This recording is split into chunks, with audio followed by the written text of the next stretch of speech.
다행스럽게도 헌법재판소가 선고기일을 지정했습니다. 대한민국 법체계상 헌법은 법 위의 법입니다.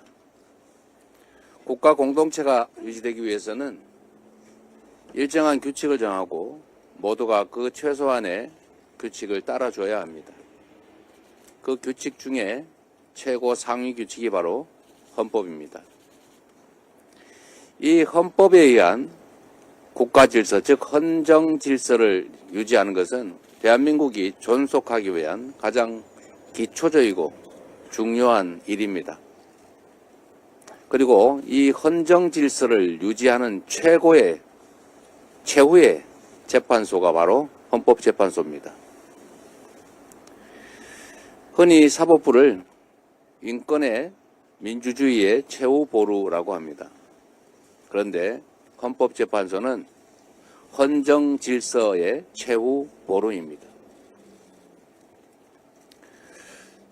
저는 헌법재판소가 헌법의 질서와 이념, 대한민국 민주공화국의 가치를 존중해서 합당한 판정을 내릴 것으로 믿습니다.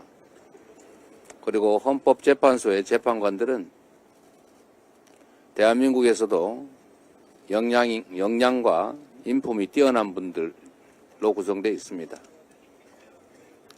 어떻게 헌정 질서를 파괴하는, 헌법을 단순히 위반한 것도 아니고 위반을 넘어서서 헌법 자체를 통째로 파괴하려 한 행위, 그리고 실제 착수한 그 행위에 대해서 헌정 질서를 지키기 위한 결단이 없을 수가 있겠습니까?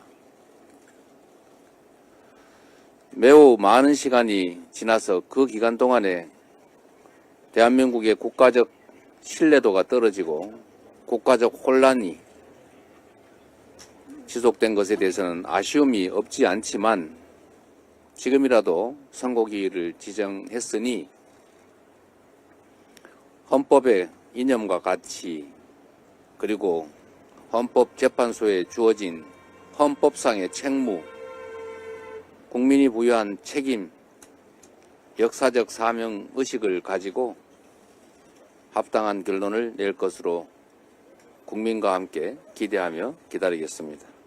헌법재판소가 드디어 윤석열 탄핵심판 선고기일을 지정했습니다. 선고기일 지정 소식이 나오자마자 주가가 급등하고 환율은 떨어졌습니다.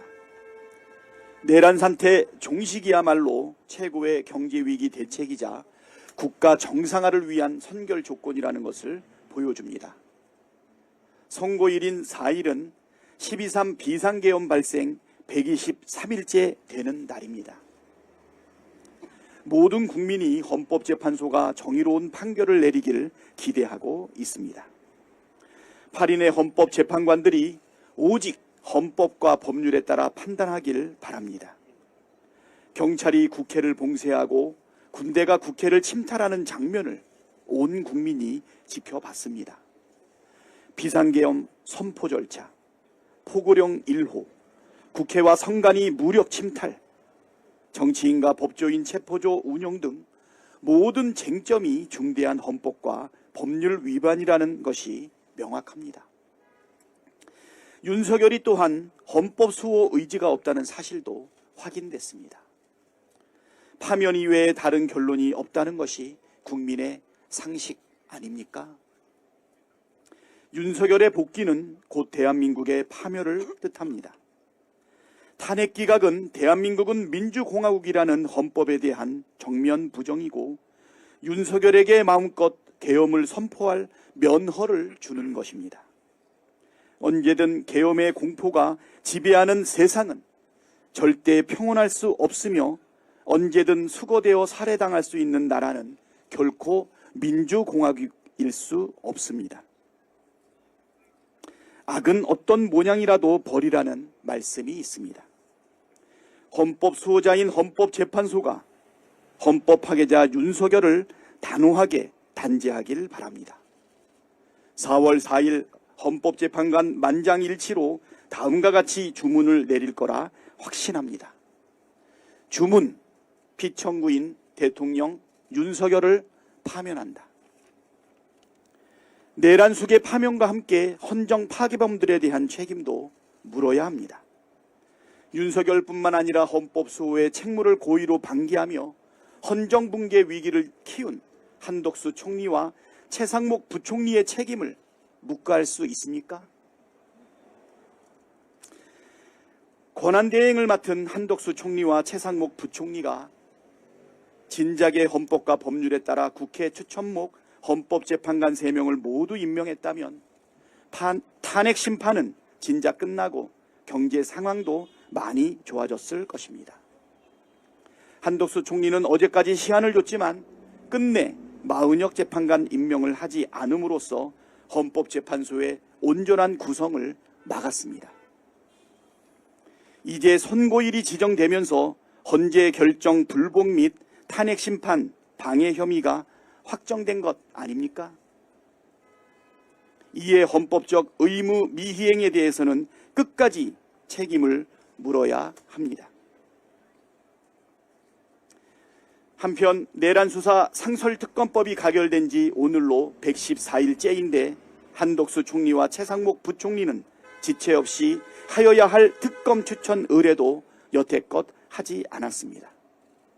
헌법과 법률 위반 정도가 매우 중요하고 내란숙의 파면을 지연시켜 헌정 붕괴 위기를 키웠으며 내란 수사를 고의로 방해한 책임도 또한 매우 큽니다. 이 또한 국민 앞에 그에 걸맞는 책임을 물어야 하지 않겠습니까? 선고일이 발표되자 주가도 환율도 멈춰섰던 대한민국의 시계도 살아나기 시작했습니다. 헌재가 국가를 살리는 결정을 하리라 믿습니다.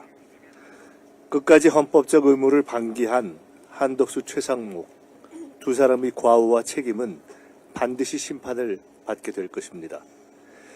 계엄군이 기자를 끌고 가 케이블 타이로 포박하려던 장면이 공개됐습니다. 국민 누구나 당할 뻔한 장면입니다. 12월 3일 밤 국민과 국회가 막지 못했다면 대한민국은 질식했을 것입니다. 윤석열 파면은 좌우의 문제가 아닌 국가 존망의 문제이고 원칙이고 상식입니다.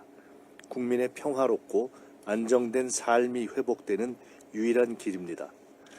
수많은 불면의 밤과 광장의 기다림을 견뎌오신 국민 여러분의 희생과 헌신에 감사드리며 마지막 힘을 모아주시길 부탁드립니다. 내란의 와중에 펼쳐지는 오늘 재보선에도 참여를 통해 내란 세력을 심판해 주시기를 호소드립니다. 부정의와 기득권, 온갖 잘못된 것들이 드러나는 시간이었습니다. 이제 바로잡을 시간입니다. 빛의 혁명은 승리할 것입니다. 마침내 대한민국의 운명을 결정하는 날이 정해졌습니다. 악의 뿌리가 깊을수록 저항도 거센 법입니다. 윤석열 체포, 석방, 국힘의 내란 선동, 극우의 서부지법 폭동, 야당 의원 테러까지 내란을 진압하는 과정은 결코 순탄하지 않았습니다. 그러나 내란은 반드시 진압될 것입니다. 국회로 달려와 온몸으로 장갑차를 막아서고 엄동설안의 빛의 혁명으로 정의를 바로 세워주신 위대한 주권자 국민이 내란을 진압한 영웅입니다. 내란 숙의 윤석열의 파면이 정의로운 역사의 시작입니다. 청산하지 못한 친일 독재, 군사 독재의 불씨가 결국 윤석열 내란으로 이어졌습니다. 이번 내란을 말끔히 청산하지 못하면 불의한 과거사는 되풀이 될 것입니다. 이번에야말로 민주공화국의 이정표를 헌정사에 새겨야 합니다. 헌재 결정에 대한민국의 명운이 달려 있습니다. 헌재는 주권자의 명령을 받들어 피청구인 윤석열을 8대0 만장일치로 파면해 주십시오. 만장일치 파면은 헌재 결정이 이념과 정파가 아닌 오직 헌법에 따른 것임을 확인하는 증표입니다. 국가 혼란을 종결하는 최선의 길입니다. 상처 입은 국민을 하나로 묶는 통합의 길입니다. 헌법재판관 8인의 정의로운 결정을 국민과 함께 기다리겠습니다. 한덕수, 최상목 두 사람은 내란 숙의 윤석열의 탄핵 심판을 방해한 공범이고 헌재 결정에 불복한 헌정 파괴 범죄자들입니다. 주무기관인 금감원장도 반대한 상법 개정안 거부권 행사로 개미 투자자들의 피눈물을 흘리게 한 한덕수 대행, 자신의 사리사욕을 위해서 경제 파탄에 거액을 베팅한 최상목 부총리, 이들의 파렴치한 제약은 그냥 넘어가서는 안 됩니다. 선출되지 않은 권한대행의 행정부가 국민의 대리인인 국회의 입법권을 무력화하는 거부권 독재를 더 이상 자시해서는 안 됩니다. 자신의 헌재 결정에 불복하면서 위헌을 자행하고 국민을 향해서는 헌재 결정의 승복을 요구하는 이중잣대 한덕수 대행, 내로남불 적반하장이 실소를 자아냅니다. 12월 3일 밤 국회에 투입된 계엄군 여럿이 혼자 있던 언론인을 케이블 타이로 포박하려 했던 CCTV 영상이 뒤늦게 공개됐습니다.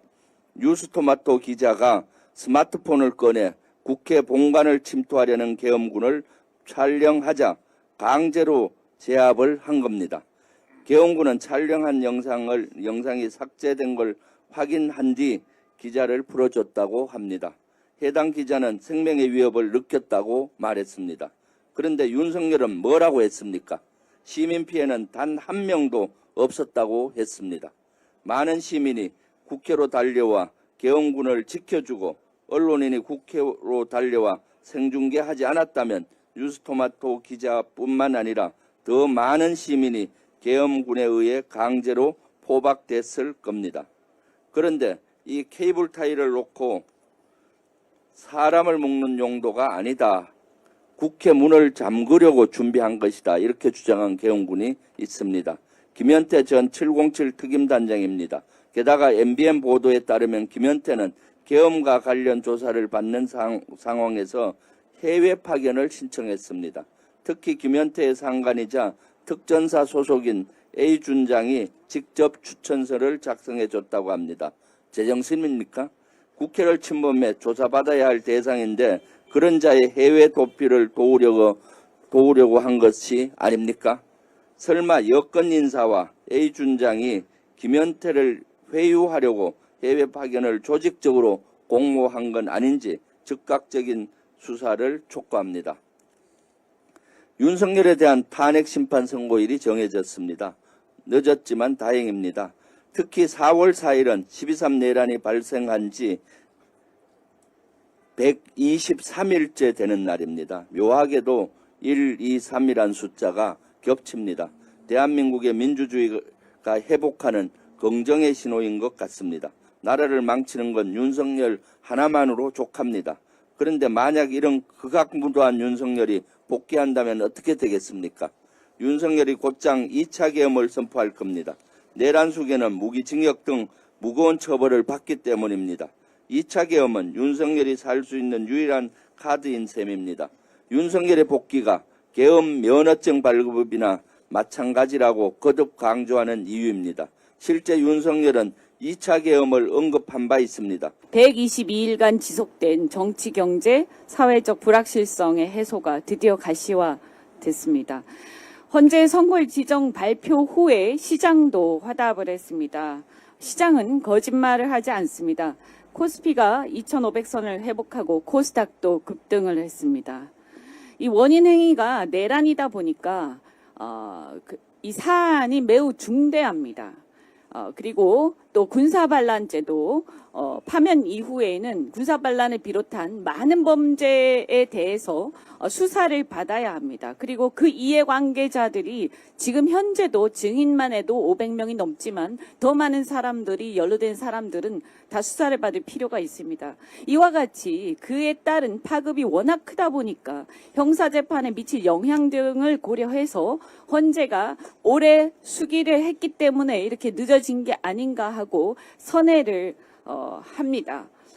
그동안 헌재에서는 정말 고생 많이 하셨다. 재판관님들 정말 고생하셨다는 말씀을 드리고 이번 선고 결과에 대해서 각종 썰 5대3, 4대4 각종 썰과 추측이 난무합니다만 이것은 모두 추측에 불과하다라고 생각합니다. 4월 4일에 선고기일을 잡은 것으로 보아서는 만장일치로 당연히 인용할 것이다 이렇게 확신을 합니다. 헌재는 87년 개헌 정신을 토대로 탄생한 기관이고 헌법 수호가 최우선입니다. 헌재가 2025년 대한민국에서 개헌 면허를 발급하는 결정을 절대 내리지 않을 것으로 확신합니다. 그리고 군사 쿠데타는 용인할 수 없다, 용인하지 않겠다는 5.18 전두환 재판이 있었고요. 그리고 박근혜 탄핵 판결이 다 있습니다. 그래서 헌재가 다른 결정을 내리기가 불가능하다 이렇게 생각하고 8대0 만장일치를 확신합니다. 선고기일이 늦어도 너무 늦게 잡히다 보니 너무나 당연한 일에도 온 국민들이 환호했습니다. 선고기일 하나 확정됐는데도 국민들은 안도했고 환율은 내렸고 주가는 올랐고 골목 상권에 활기가 돌았습니다. 내란 수계 윤석열이 대한민국의 총체적 리스크라는 것을 보여주는 명징한 방정입니다. 12.3 불법 계엄에 대한 윤석열 대통령 탄핵 심판 기일 지정에 꼬박 120일이 걸렸습니다.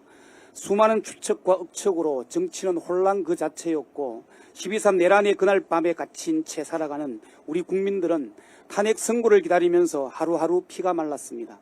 산에는 산불, 국민은 천불, 하늘은 비를 내려 산불을 끄고 헌재는 선고를 내려 천불을 꺼주기를 염원했습니다.